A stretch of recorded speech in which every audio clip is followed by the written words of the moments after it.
औपचारिक।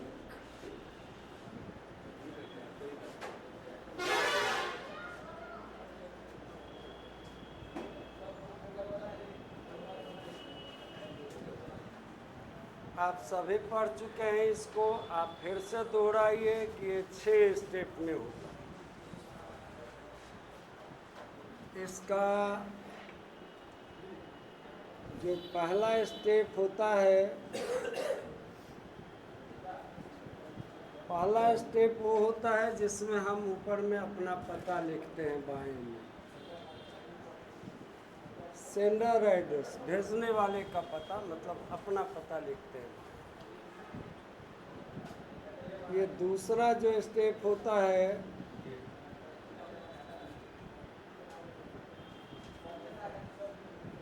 ये हम इसमें दिनांक लिखते हैं। ध्यान देने की बात है कि इनफॉर्मल में दिनांक लिखने के लिए दिनांक देने की ज़रूरत नहीं होती है। आप केवल ऐसा लिखेंगे 7 जुलाई 2024। अब यहाँ ध्यान रखना है कि सपोज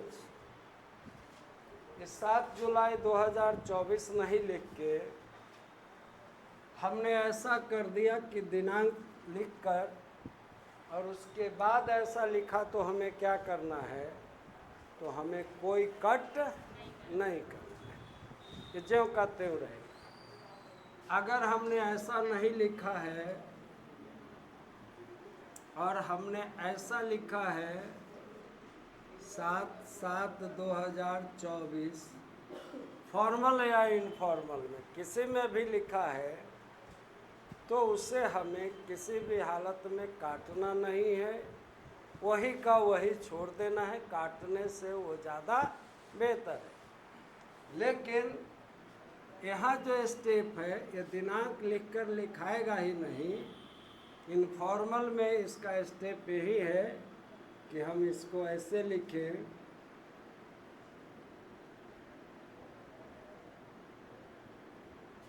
स्पष्ट। तीसरा स्टेप जो है,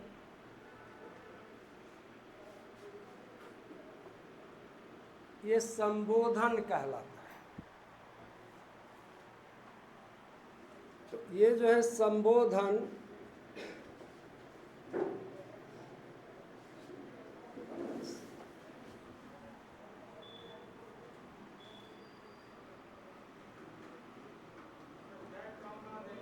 अभी आप बात करते, ये संबोधन कहलाता है। ये जैसा पात्र रहेगा वैसा संबोधन करता है। ऐसा कोई भी इनफॉर्मल लेटर नहीं होगा जिसमें संबोधन नहीं होगा। पिताजी को लिखना है तो पूज्यवर पिताजी, माँ को लिखना है तो पूजनीय माँ, छोटी बहन को लिखना है तो प्रिय बहन, छोटे भाई को लिखना है तो प्रिय अनुज, बड़े भाई को लिखना है तो आदरणीय भैया, जो भी संबोधन हो, लेकिन संबोधन वो जरूर रहेगा। तो ये तीसरा जो स्टेप है वो संबोधन का है। चौथा जो स्टेप है वह अभिवादन का है।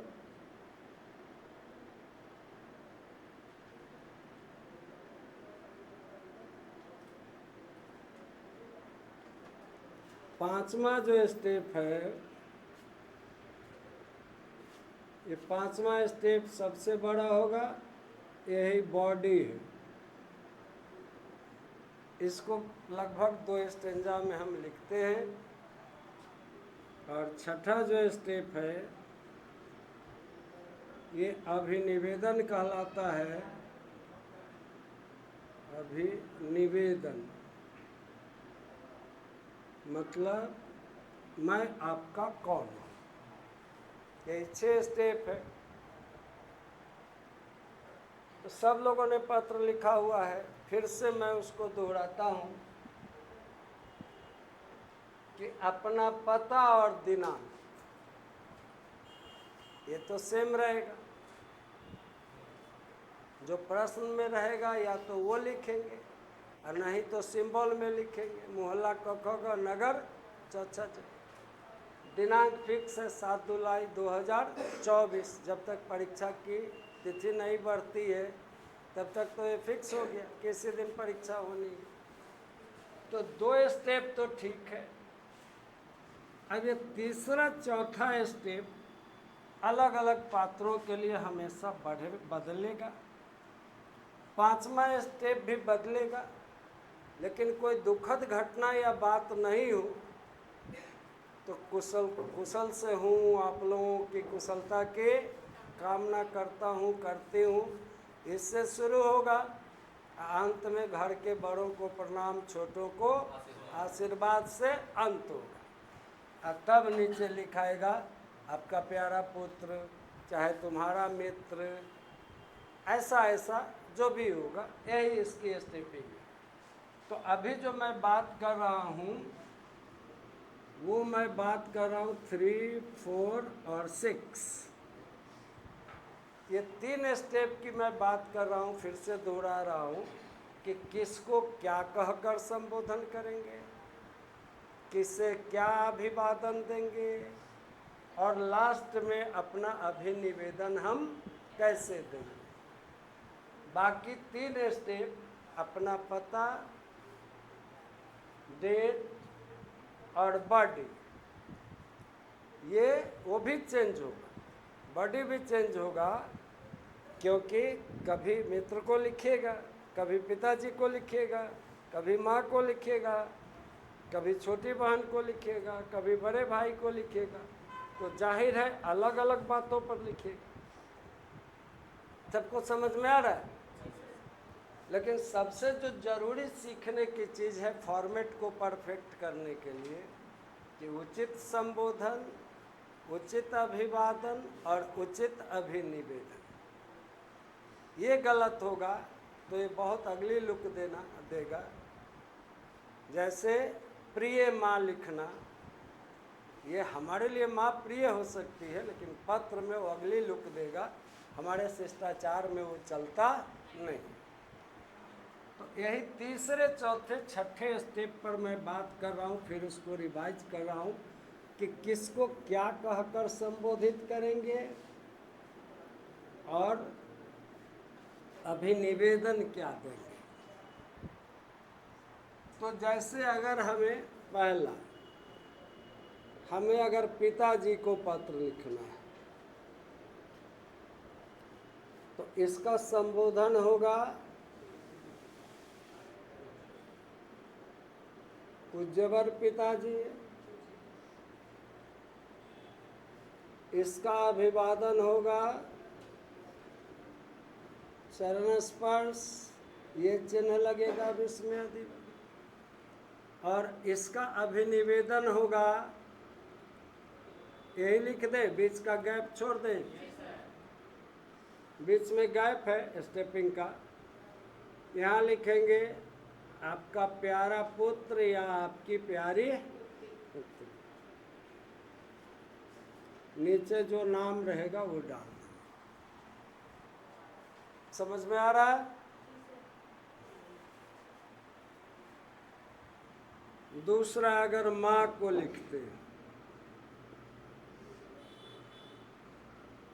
माँ को लिखते हैं तो संबोधन होगा पूजनीया माँ। वर्तनी पर खास ध्यान दीजिए, पूजनीया नहीं होता, पूजनीया माँ। अभिवादन वही रह जाएगा, चरण स्पर्श, और अभिनिवेदन भी वही रह जाएगा, आपका प्यारा पुत्र, आपकी प्यारी पुत्री। अपना नाम रहे, अपना नाम मतलब जो नाम प्रश्न में दिया गया है वह, हमारा वास्तविक नाम नहीं। तीसरा हो गया, अगर हम छोटे भाई को लिखते हैं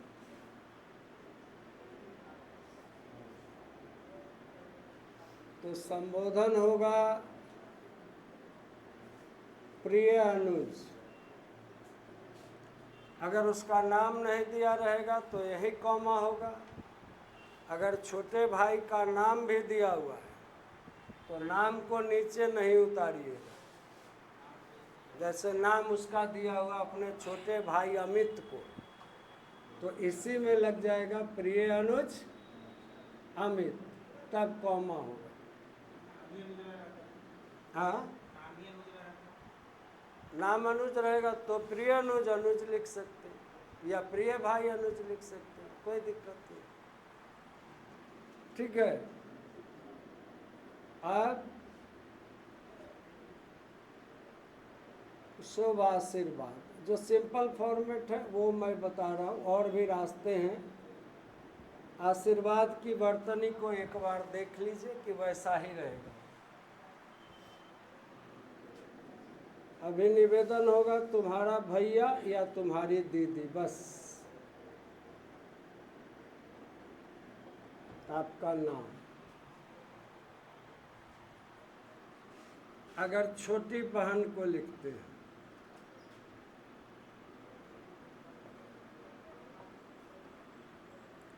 तो यहाँ लिखेंगे प्रिय बहन, यहाँ अनुजा नहीं लिखना है, प्रिय बहन। अगर उसका नाम दिया रहेगा तो नाम दे देंगे जो नाम रहेगा, सपोज रश्मि, बाकी वैसा ही रहेगा। शुभ आशीर्वाद, नाम नहीं रहेगा तो अवश्य कुछ लिख सकते हैं, अवश्य लिख सकते हैं। लिखना जरूरी है? नहीं, कोई जरूरी नहीं, प्रिय बहन पर कॉमा लगा देंगे वो पूरा है।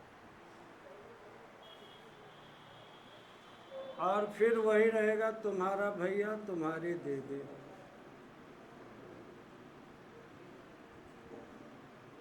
अपना नाम।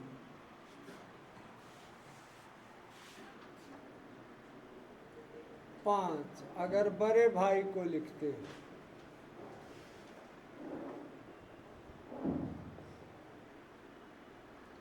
तो संबोधन होगा आदरणीय भैया। यहाँ चरण स्पर्श नहीं लिखना, यहाँ सादर प्रणाम लिखना।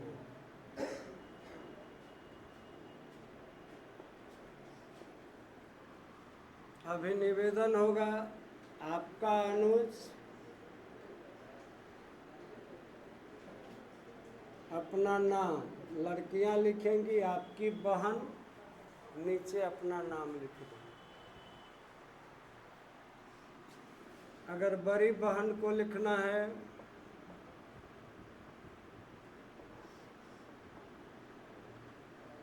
तो आदरणीय दीदी, वहाँ आदरणीय है, यहाँ आदरणीय हो जाएगा, ये ध्यान रखना है। आदरणीय दीदी, ये वही रहेगा, सादर प्रणाम।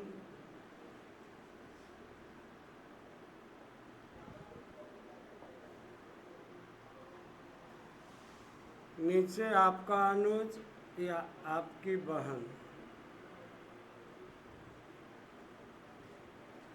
जो नाम दिया रहेगा वो नाम दीजिए।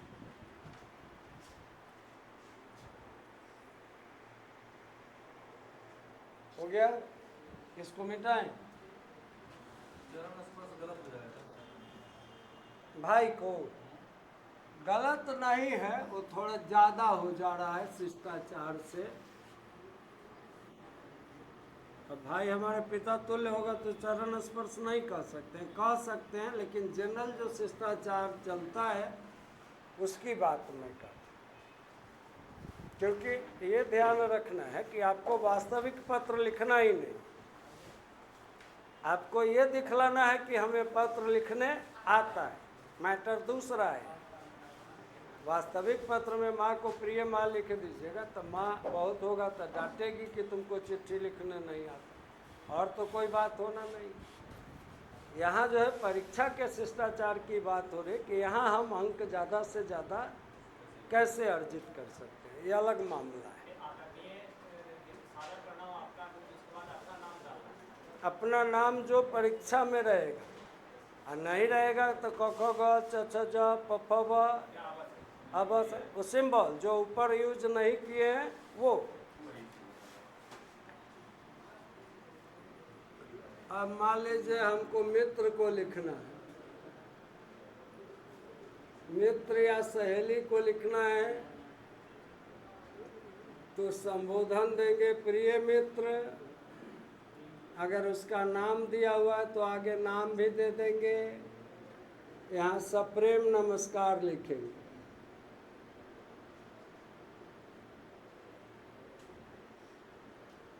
और यहाँ लिखेंगे तुम्हारा मित्र। लड़कियां लिखेंगे प्रिय सहेली, सप्रेम नमस्कार, तुम्हारी सहेली। यहाँ ध्यान देने की जो सबसे बड़ी बात है वो ये है कि यहाँ भूल कर भी तुम्हारा अभिन्न मित्र नहीं लिखे। हमारा अभिन्न से बहुत सारे स्टूडेंट लिखते हैं तुम्हारा अभिन्न मित्र, पुस्तकों में भी दिखता है। मित्र और अभिन्न में से किसी एक का ही प्रयोग हो सकता है, क्योंकि दोनों पर्यायवाची शब्द हैं। या तो तुम्हारा अभिन्न लिखिए या तुम्हारा मित्र लिखिए। क्लियर? यदि किसी अपरिचित को लिखना है, अपरिचित को हमें किसी ऐसे केस में लिखना होता है जब वो हमारी कोई खोई वस्तु लौटा देता है, जब उससे हम कहीं गए हैं, कोई मदद मिल गई, अब घर आए हैं तो हम चाहते हैं कि एक रिस्पॉन्स उसको हम दें। ऐसे ऐसे कंडीशन में अपरिचित को लिखते हैं। तो यहाँ हम कर सकते हैं प्रिय महोदय,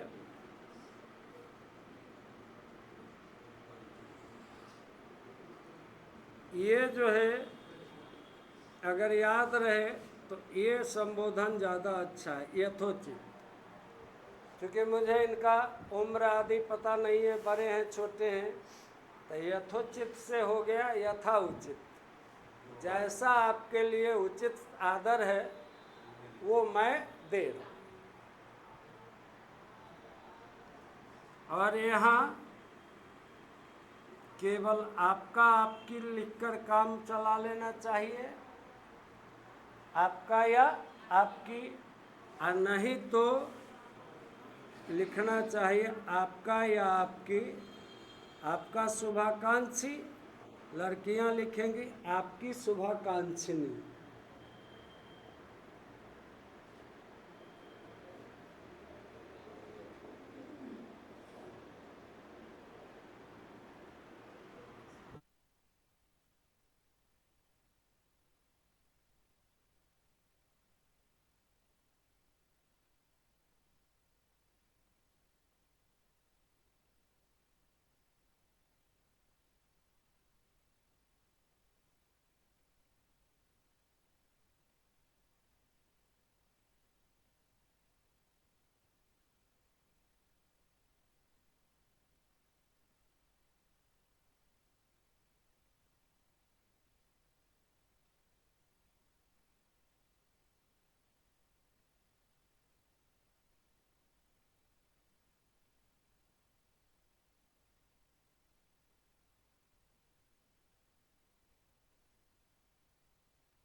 खोल कर सुनिए। अब तुम्हारा के साथ शुभाकांक्षी का प्रयोग होगा।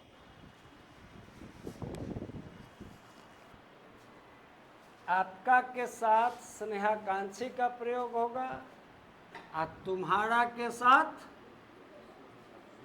शुभाकांक्षी का प्रयोग होगा। ये एक फार्मूला जैसा है, इसको उलटिएगा नहीं। अगर उलट दीजिएगा आपका शुभाकांक्षी और तुम्हारा स्नेहाकांक्षी, तो ये बहुत बैड लुक देने वाला है।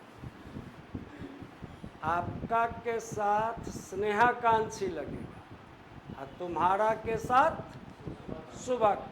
नीचे में अगर अभिनिवेदन देने में आप कहीं फंस रहे हैं, जैसे नाना जी को लिख रहे हैं, तो नीचे लिखिएगा ना आपका नाती। तो ऐसा प्रचलन नहीं हमारे है, आपका नाती, आपकी नतनी, ऐसा नहीं लिखते हैं। हम लिखते हैं आपका स्नेहाकांक्षी या आपकी स्नेहाकांक्षिनी। कोई भी दूसरा छोटा है, मेरे मित्र का भाई है उसको लिख रहे हैं, पड़ोस का भाई है उसको लिख रहे हैं, तो हम लिखेंगे तुम्हारा शुभाकांक्षी, मतलब मैं तुम्हारा शुभ चाहूँ। बस इतना में आप रहिएगा। तो बाकी पत्र कहीं आप लिखे हुए इनफॉर्मल, उसको एक बार रिविज़न ले लीजिएगा। इनफॉर्मल लेटर में यही 6 के 6 स्टेप होते हैं और इसी फॉर्मेट पर हम किसी भी पत्र को आसानी से लिख सकते हैं। 3 बातें यहाँ बहुत ध्यान दिलाने योग्य हैं। एक कि इनफॉर्मल लेटर में भूल कर भी विषय नहीं बनाना है। इनफॉर्मल में विषय कभी नहीं बनाएंगे और फॉर्मल बिना विषय बनाए नहीं लिखेंगे। एक बात। दूसरी बात ये हुई कि मित्र को पास या सहेली के पास जब पत्र लिखेगा तो कहीं भी आप का प्रयोग नहीं कीजिएगा। आपके यहाँ गया था तो बड़ी खुशी मिली थी, ये प्रयोग नहीं होगा। जब होगा तो वहाँ तुम ही होगा। मित्र को आप कहना मित्रता को ही भंग कर देता है। क्लियर? मित्र को भी लिखते हैं तुम्हारा शुभेच्छु, या छोटे को लिख सकते हैं तुम्हारा शुभेच्छु, लेकिन बड़े को नहीं लिख सकते। मित्र को, छोटे को, मित्र को और सारे छोटे को लिख सकते हैं तुम्हारा शुभेच्छु, लेकिन आपका शुभेच्छु नहीं होगा। क्लियर? एक और तीसरी महत्वपूर्ण बात कि निबंध लिखते हुए, पत्र लिखते हुए, संक्षेपण लिखते हुए स्टूडेंट्स की एक खास खराबी होती है कि वो जब लास्ट करते हैं तो नीचे धन्यवाद लिख देते हैं। फॉर्मल लेटर में धन्यवाद लिखाएगा, रिकॉल करिए आप। फॉर्मल लेटर में धन्यवाद के बाद ही भवदीय लिखाएगा, लेकिन लेटर या संक्षेपण या निबंध जब पूरा हो जाए तो उसके नीचे द एंड, इति श्री, लाइन खींचना, धन्यवाद आदि कुछ नहीं। धन्यवाद वो सब तो यूएफएम में डालेगा, लेकिन पूरा निबंध लिख दीजिएगा, लास्ट में धन्यवाद लिख दीजिएगा ना, तो 10 नंबर तक खा जाएगा आपको। इतना बरीड होता है टीचर, समझता है कि बच्चा को ये भी समझ में नहीं आता है कि धन्यवाद कहाँ प्रयोग होता है। निबंध लिखना आपका काम है, उसका विवेचन कर दिए, बात खत्म। संक्षेपण आपको फॉर्मेट में करना है, कर दीजिए, बात खत्म। प्लेन राइटिंग, जो पूछ रहा है न उससे ज़्यादा न उससे कम। समझ में आ रहा है? अब एक दिन फॉर्मल का भी करा देंगे। इनका तो अभी चलेगा, इनको तो लिखाना पड़ेगा, कुछ इनफॉर्मल कुछ फॉर्मल, संक्षेपण बताना पड़ेगा। तब आएंगे। अब वो फिर संक्षेपण बताएंगे, फॉर्मल को इस तरह से बताएंगे, लिखाएंगे तो उसमें आपका रहना ज़रूरी नहीं है, वही सब लिखाएंगे। लेकिन ऐसा बताएंगे तो आप रहिएगा तो हमको कोई आपत्ति नहीं, आपका रिवीजन हो जाए। ठीक है।